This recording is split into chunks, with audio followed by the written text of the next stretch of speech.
Sementara pengamat kebijakan publik Bonatua Silalahi menyambangi Polda Metro Jaya. Bonatua hadir sebagai saksi ahli untuk 3 tersangka dalam kasus ijazah Joko Widodo.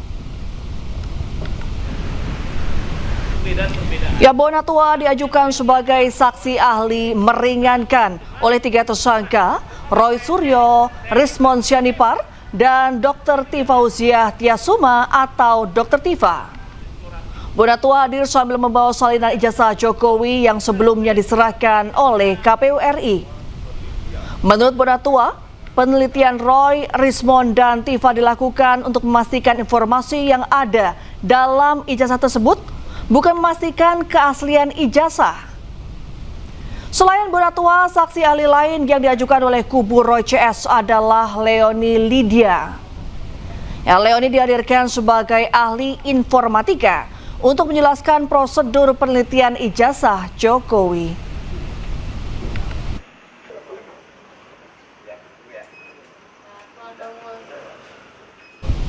Informasi lainnya, pemirsa, Roy Suryo mengajukan judicial review ke Mahkamah Konstitusi terkait sejumlah pasal dalam KUHP dan Undang-Undang ITE.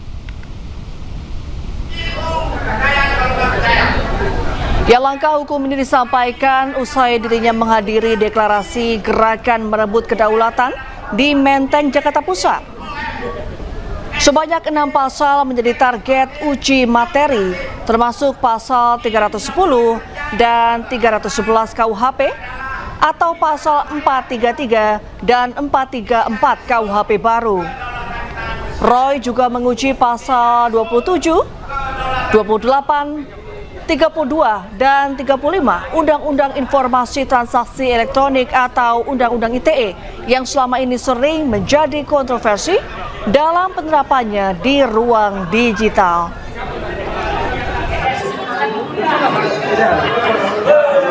Kami akan melakukan uji terhadap 6 pasal yang ada yang didorong ke KUHP. Uji materi lagi. Pasal berapa Pak kalau boleh tahu? Pak, ada pasal 310, 311 atau yang terbaru itu menjadi pasal 433, 434, kemudian pasal 27, pasal 28, kemudian pasal 32 dan 35 Undang-Undang ITE. Pemirsa, Kabarreskrim Polri 2008-2009 Komjen Susno Duaji mengungkapkan dalam pertemuan Presiden Prabowo bersama sejumlah tokoh kritis, Prabowo menjelaskan kebijakan yang dianggap kontroversial. Salah satunya keputusan Indonesia untuk bergabung dengan Board of Peace. Model komunikasi ini bagus dan pada waktu penutup itu kita katakan, Pak, ini bagus sekali, ini kami baru mendengar yang tadinya misalnya persepsi kami terhadap Badan Perdamaian itu negatif, tapi setelah Bapak paparkan mengapa itu dibentuk dan sebagainya itu bagus sekali. Nah, kita sarankan Pak, kalau misalnya organisasi Islam itu bagus Pak, langsung beliau perintahkan sesegera mungkin. Nggak tahu, bagus apa Pak?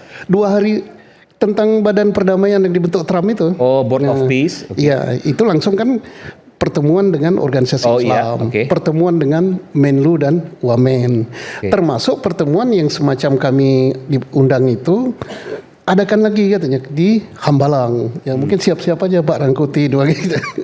Bang Rey udah dapat undangan. Jadi artinya ini suatu metode ataupun cara komunikasi antara pemimpin dan rakyat yang sangat bagus.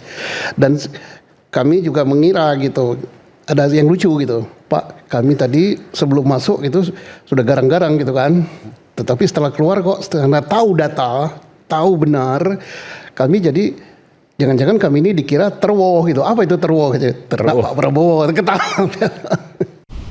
Informasi selanjutnya, pemirsa, mantan Menteri Agama Yakut Kolil Qomas mengajukan permohonan pra-peradilan ke Pengadilan Negeri Jakarta Selatan. Hal itu terkait penetapan tersangka oleh KPK dalam kasus dugaan korupsi kuota haji tambahan untuk penyelenggaraan ibadah haji di Kementerian Agama 2023-2024.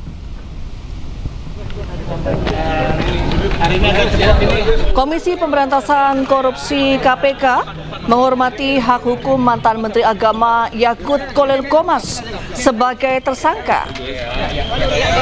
Menurut juru bicara KPK Budi Prasetyo menjelaskan, pengajuan pra-peradilan merupakan hak setiap warga negara yang dijamin undang-undang.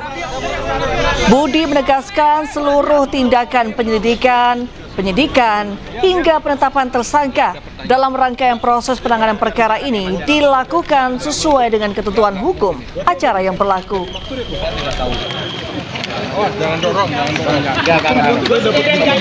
Pengajuan pra-peradilan ini KPK tentu menghormati hak hukum tersangka saudara YCQ yang mengajukan pra-peradilan dalam perkara dugaan tindak pidana korupsi terkait kuota haji untuk penyelenggaraan ibadah haji Indonesia tahun 2023-2024. Pada prinsipnya pengajuan pra-peradilan merupakan hak setiap warga negara yang dijamin oleh undang-undang dan KPK memandang itu sebagai bagian dari proses uji dalam sebuah sistem peradilan pidana.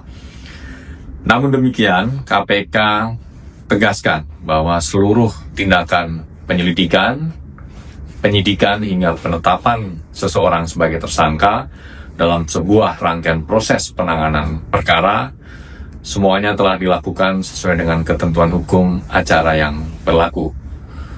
Dalam prosesnya, KPK sebelumnya telah menerbitkan sprindik umum, kemudian pada Januari 2026, KPK kemudian menetapkan 2 orang sebagai tersangka, yaitu saudara YCQ dan saudara IAA dalam perkara ini.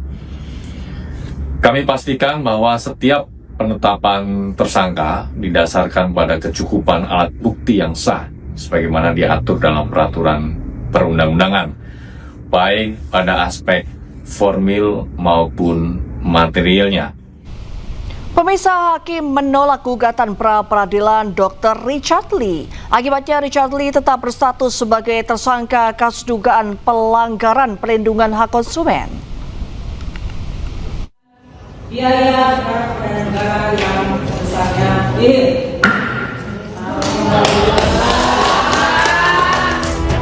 Majelis Hakim Pengadilan Negeri Jakarta Selatan telah memutus gugatan pra-peradilan yang dilayangkan Richard Lee. Gugatan itu dilayangkan sang dokter kecantikan Richard Lee karena keberatan dijadikan tersangka dalam kasus dugaan pelanggaran perlindungan hak konsumen yang dilaporkan dokter detektif atau Doktif ke Polda Metro Jaya. Suasana sidang yang dihadiri Samira Farahnas atau Doktif selaku pelapor pun mendadak riuh.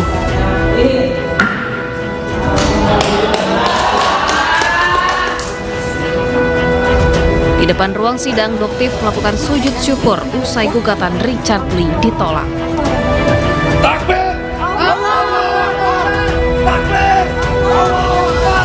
Doktif pun kembali mengungkap fakta baru mengenai dugaan Richard Lee yang ingin menawarkan uang damai kepada pihaknya selaku pelapor. Berapapun itu tidak akan bisa mengganti kerugian masyarakat. Tujuannya dokter di sini mengganti uang masyarakat. Jika kerugian masyarakat 200 miliar dan yang diberikan hanya 50 miliar, 150 miliar itu dokter cari dari mana? Ya, seperti itu. Masa dokter yang kerja untuk mengembalikan uang masyarakat gitu. Jadi kembalikan sesuai dengan apa yang sudah kamu ambil. Di akhir, Doktif berharap Richard Lee kooperatif dalam menjalani proses hukum atas laporannya. Ia bahkan kembali mendesak polisi untuk segera menahan Richard Lee mengingat gugatan pra-peradilan sudah ditolak. Tim Liputan iNews melaporkan.